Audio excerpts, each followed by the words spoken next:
Now, I shall continue reading chapter 2 from verse 13 to the end, to verse 23.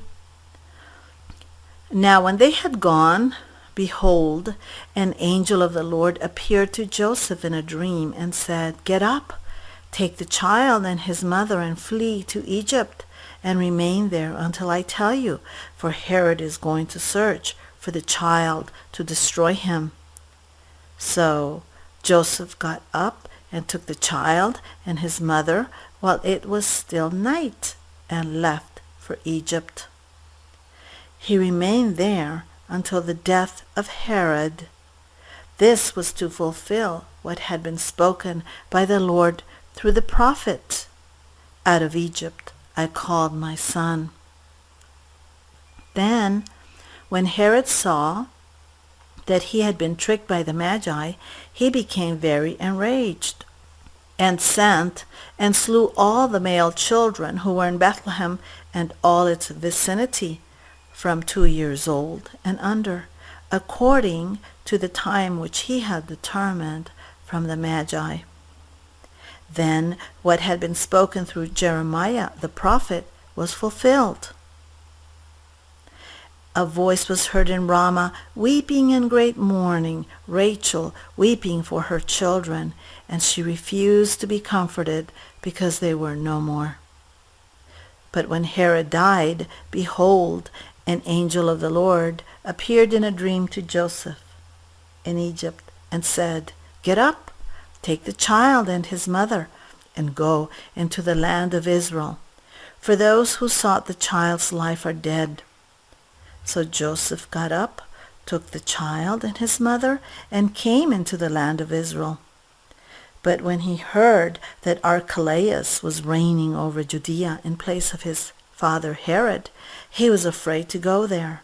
Then, after being warned by God in a dream, he left for the regions of Galilee, and came and lived in a city called Nazareth. This was to fulfill what was spoken through the prophets. He shall be called a Nazarene. And this is the end of chapter 2 that I have read, but I will now go back to verse 13 to comment and teach on this passage. In verse 13 we read that when the Magi had left, an angel of the Lord appeared to Joseph in a dream and said, Get up, take the child and his mother and flee to Egypt until I tell you, for Herod is going to search for the child to destroy him. Joseph had no idea what was going on. See, Herod kept this very close to his heart. But God sends an angel in a dream to Joseph. And Joseph gets up, he takes the child and his mother while it was still night, and he left for Egypt. Joseph, again, we notice, is a very obedient man to the Lord, very ready to serve the Lord as the protector of Mary and baby Jesus. So those gifts of gold, frankincense, and myrrh, we can be sure went to good use because he would need the money in Egypt to live there. He stayed there until the death of Herod. And that is how a prophecy is fulfilled. Out of Egypt I call my son. Now Herod, his reaction is that when he sees that he has been tricked by the Magi, he became very enraged. And he sent and slew, that is, he killed all the male children who were in Bethlehem and all its vicinity, surrounding area, from the age of 2 and under 2 years old, according to the time which he had determined from the Magi. And again, that specific time is not given here, because that is not really important. King Herod really lived at that time in that area, and he was governing in that area by the authority of the Roman government, because all this takes place during the time of the Roman Empire. Then another prophecy is fulfilled, which was spoken through Jeremiah.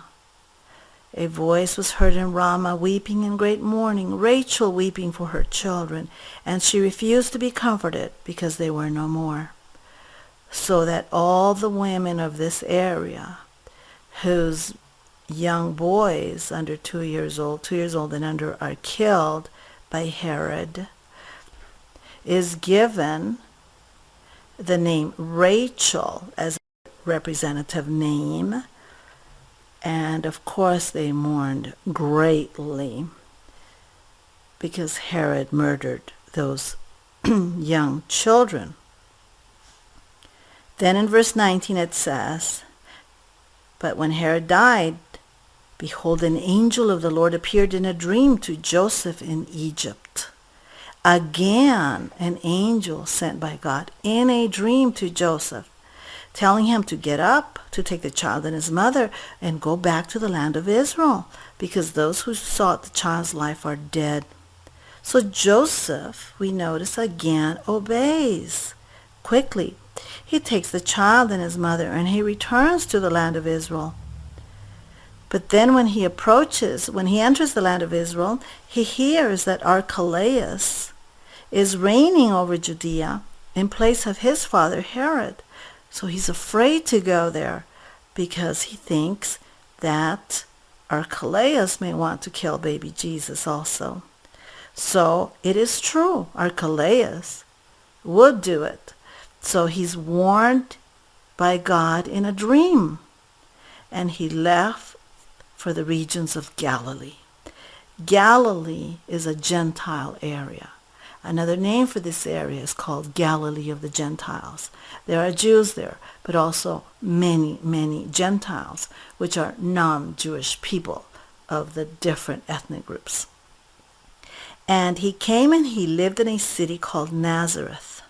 And this was to fulfill what was spoken through the prophets. He shall be called a Nazarene. Jesus Christ was called a Nazarene because he grew up in the city of Nazareth.